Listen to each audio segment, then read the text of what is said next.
The AutoSum function is the most commonly used Excel feature. In this case, we're going to add up the values from B3 to B8 and copy them across to column C to E. Place your cursor on the cell that you wish the answer to be in this case B9, and then select the AutoSum feature button. It will automatically select the range for you, and as you can see, it's going equal sum B3 to B8, and once you press enter, the answer is reflected. Look on the formula toolbar and you'll see the formula equals sum B3 to B8.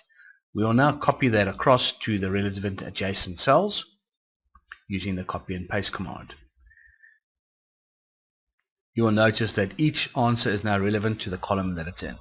We will now also copy the formula down the rows from E3 to E8 using the same feature and using the copy and paste function.